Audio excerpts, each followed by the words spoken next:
Movie के start होते ही एक मॉडल किम्बरली को दिखाया जाता है जो रियलिटी शो शूट करने के लिए वेस्ट वर्जीनिया के जंगलों में जा रही थी। उस वक्त वो अपने मैनेजर से कॉल पे बात कर रही होती है जो उसे लोकेशन बता रहा था। उसके सामने दो रास्ते आ जाते हैं। उसका मैनेजर उसे पेपर फैक्ट्री वाले रास्ते को चूज करने का कहता है और वो उसी तरफ अपनी कार लेकर चल पड़ती है। उस रास्ते पर आते ही उसकी कॉल कट जाती है। वो मोबाइल देखती है तो वहाँ पर नो सिग्नल होता है। मोबाइल देखते हुए अचानक से उसकी गाड़ी के सामने एक आदमी आकर बुरी तरह टकरा जाता है। वो बहुत घबरा जाती है और गाड़ी से उतरकर उसे देखने जाती है और साथ साथ ये प्रे कर रही होती है कि वो मरा ना हो। वो देखती है कि वो मरा नहीं है, उसमें अभी भी कुछ सांसें बाकी थी और वो उसकी हेल्प करना चाहती थी। लेकिन जैसे ही वो उसके पास आती है वो अचानक से उसे झपट कर पकड़ लेता है। वो उसके नीचे वाले होंठ पर बुरी तरह काट कर उसे अलग ही कर लेता है और उसके होंठ को कच्चा चबा जाता है। किम्बरली दर्द से तड़प रही होती है और वो वहाँ से भागने की कोशिश करती है, लेकिन सामने से एक और म्यूटेंट आकर उसके सामने खड़ा हो जाता है जो उसे पकड़ लेता है और वो म्यूटेंट थ्री फिंगर था। वो किम्बरली को बिल्कुल सीधा खड़ा करके एक कुल्हाड़ी से उसके दो टुकड़े कर देता है। वो दोनों उसकी बॉडी का एक एक पार्ट पकड़ के वहाँ से चले जाते हैं और ये सीन काफी डिस्टर्बिंग है। इसके बाद हमें रिटायर्ड कर्नल जिसका नाम डेल मर्फी होता है उसे दिखाया जाता है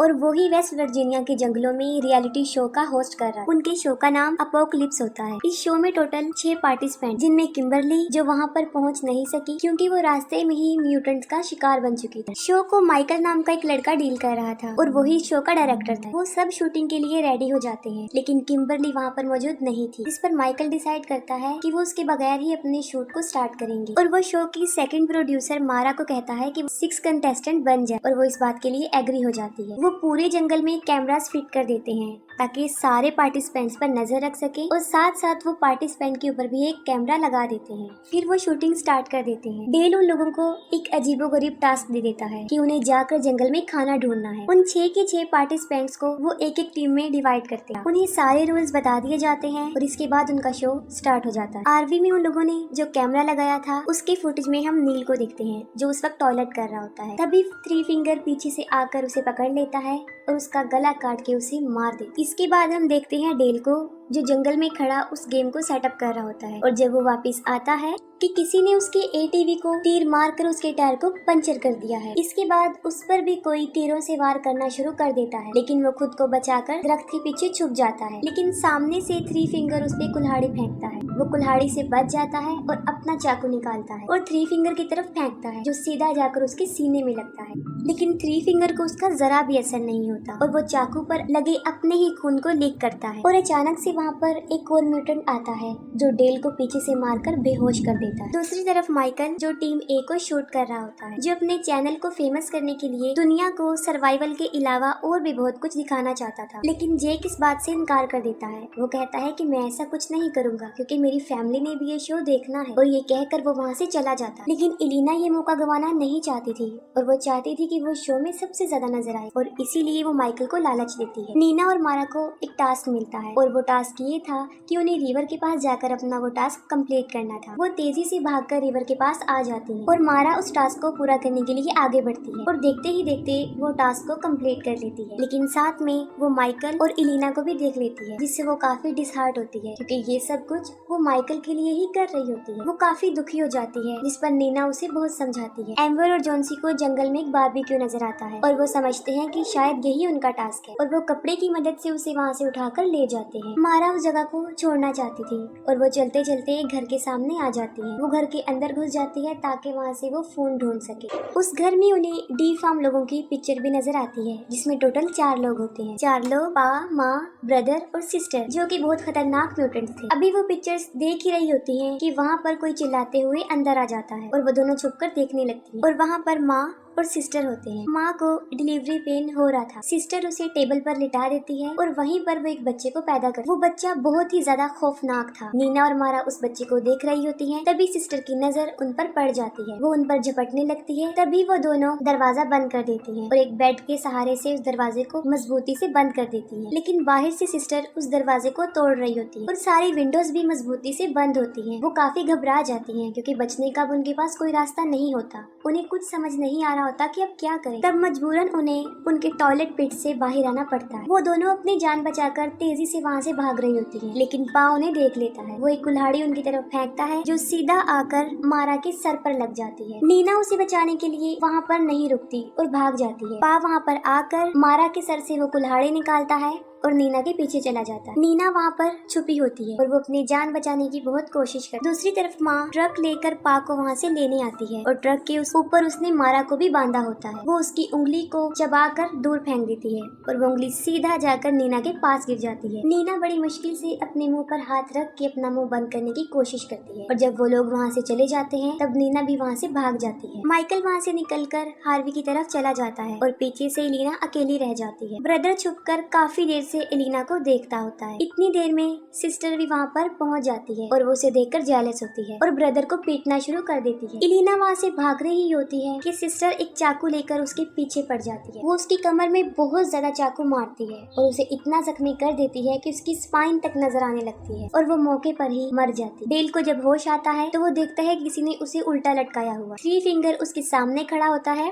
जो नील को काट कर डिनर की तैयारी कर रहा होता है। तभी पा और माँ वहाँ पर ट्रक लेकर पहुँच जाती है और वो मारा की डेड बॉडी को वहाँ पर रखकर चले जाते। थ्री फिंगर डेल को मारने ही वाला होता है, जिस पर डेल उसे जख्मी करके खुद को आजाद कर लेता है। डेल एक बहादुर सोल्जर होता है और वो बड़ी हिम्मत से थ्री फिंगर का मुकाबला करता है और लास्ट में वो थ्री फिंगर से गन छीन कर उसे ही गोली से उड़ा देता है। फिर माइकल हार्वी में आता है और वो सारे कैमरास को चेक कर रहा होता है तो अचानक से हार्वी खुद ब खुद चल पड़ती है। माइकल सोचता है कि शायद नील उसे चला रहा है, लेकिन उसे पा और माँ चला रहे होते हैं और वो माइकल को पकड़ लेते हैं और पा उसे मार मार के जख्मी कर देता है। दूसरी तरफ जेक, एम्बर और जॉन्सी जो बड़े मजे से बारबेक्यू एंजॉय कर रहे होते हैं। नीना बहुत घबराई होती है और हाँफते हुए वो उन लोगों के पास पहुंच जाती है। वो सब कुछ उन लोगों को बता देती है और कहती है कि हमें यहाँ पर अब एक मिनट भी नहीं रुकना चाहिए, हमें यहाँ से चले जाना चाहिए। जॉन्सी समझता है कि शायद ये भी शो में एक्टिंग का एक पार्ट है और वो एक्टिंग ही कर रही है। तब अचानक एम्बर की नजर उस बारबेक्यू पर पड़ती है जो वो खा रहे होते हैं। वो देखते हैं कि उसके ऊपर किम्बरली का टैटू बना हुआ है और वो समझ जाते हैं कि वो किम्बरली की टांग खा रहे होते हैं। ये देखकर वो वहाँ पर बिल्कुल भी नहीं स्टे करते और वहाँ से भाग जाते हैं। वो आरवी की तरफ आते हैं लेकिन वहाँ पर उन्हें कुछ भी नजर नहीं आता। तब वो डिसाइड करते हैं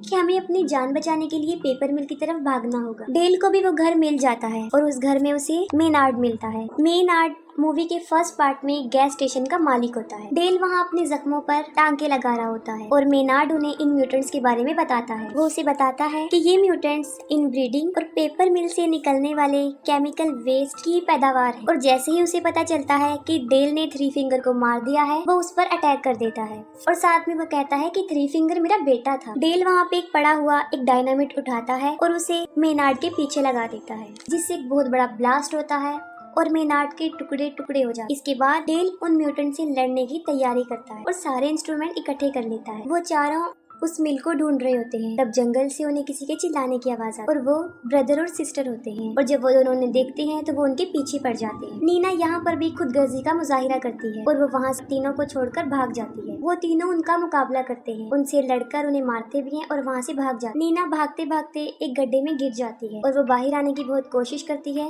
लेकिन अंदर ही फंस जाती है। नीना एक सेल्फिश लड़की होती है, वो सबको मुसीबत में छोड़कर भाग ही चुकी थी, लेकिन फिर भी जैक उसे ढूंढने का फैसला करता है। वो एम्बर और जॉन्सी को कहता है कि तुम दोनों मिल की तरफ चले जाओ, हम वहीं पर मिलेंगे, और खुद वो नीना को ढूंढने चला जाता है। नीना की चीख सुनते हुए वो उसकी हेल्प के लिए भागता है। वो उसे ढूंढकर उसे बाहर निकालने में कामयाब हो जाता है, लेकिन उसे बचाते हुए उसका शोल्डर डिसलोकेट हो जाता है। वहाँ पर उन्हें ट्रक की आवाज सुनाई देती है और वो वहाँ से भाग जाते हैं। भागते भागते वो ऐसी जगह पर पहुँच जाते हैं जो आखिरी किनारा होता है और उसके नीचे रिवर होता है। इतनी देर में सिस्टर भी वहाँ पर पहुँच जाती है और उन पर गोलियां चलाना शुरू कर देती है। उन लोगों के पास बचने का और कोई रास्ता नहीं होता और वो रिवर में ही कूद जाते हैं। एम्बर और जॉन्सी भाग रहे होते हैं और जॉन्सी एक ट्रैप में फंस जाता है। एम्बर उसे बचा रही होती है और वो खुद भी इस ट्रैप में फंस जाती है और इतनी देर में पा और ब्रदर भी वहाँ पर पहुँच जाते हैं। पा उन लोगों के ऊपर अभी निशाना बना ही रहा होता है तो वो ब्रदर को मौका देता है। ब्रदर एक ही तीर से उन पर वार करके उन्हें मार देता है। नीना और जैक बड़ी मुश्किल से मिल की तरफ पहुँच जाते हैं और वहाँ पर एक अलमारी में उन्हें एक स्केलेटन मिलता है जो एक छोटी बच्ची का होता है। नीना उसे देखकर बहुत डर जाती है और वो सोचती है कि शायद ये बच्ची भी इन म्यूटेंट से बचकर यहाँ पर छुपी थी और इन इंतजार करते करते वो वहीं पर ही मर गई। डर की वजह से नीना वहाँ से भागने लगती है, लेकिन जेक उसे पकड़ लेता है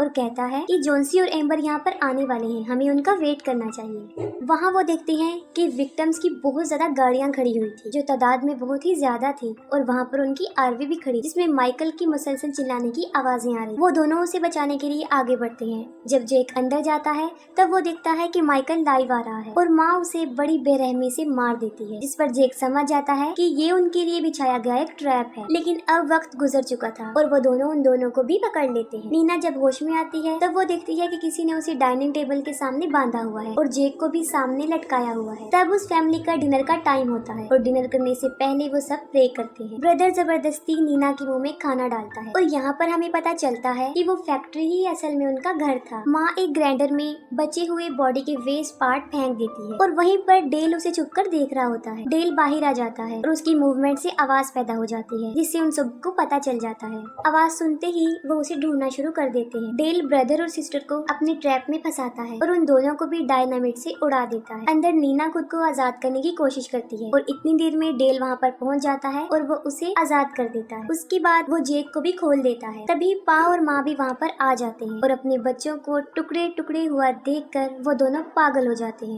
पा डेल के ऊपर कई बार तीर से वार करता है, लेकिन वो एक स्ट्रॉन्ग इंसान था। माँ उसकी तरफ एक तेज धार वाला हथियार फेंकती है जो उसकी गर्दन से लिपट जाता है और वो उसकी पूरी गर्दन काट देता है। उसे बहुत ज्यादा ब्लीडिंग होती है और मौके पर ही उसकी भी मौत हो जाती है। नीना बड़ी मुश्किल से उस मिल से बाहर आ जाती है, लेकिन गलती से जेक उस ग्राइंडर वाले रूम में चला जाता है। माँ और पा भी वहाँ पर पहुँच जाते हैं और जबरदस्ती उसे ग्राइंडर में फेंकने की कोशिश करते हैं। नीना को जैक की चीखें सुनाई देती हैं और अब वो उसकी हेल्प के लिए जाती है। वो पा की गर्दन पर बाइट करके उसका मांस उखाड़ देती है और जेक मारते हुए पा को ग्राइंडर में धकेलने की कोशिश करता है, जिससे उसका एक हाथ कट जाता है। एन वक्त पर माँ उसे ग्राइंडर से बाहर निकाल देती है। इतनी ही देर में नीना एक लीवर खींच देती है, जिससे लकड़ी का लोग वहाँ से मूव करता हुआ उन लोगों से टकरा जाता है और सीधा उन्हें ग्राइंडर में फेंक देता है, जिससे उनका कीमा कीमा बन जाता है। नीना और जेक एक कार में बैठकर वहाँ से चले जाते हैं। फिर लास्ट सीन में हमें दिखाया जाता है कि थ्री फिंगर अभी मरा नहीं होता, वो भी जिंदा होता है, जो कि डी फार्म बच्चे को फीड कर रहा होता है और वो भी मारा की फिंगर से। और इसके साथ ही मूवी एंड हो जाती है।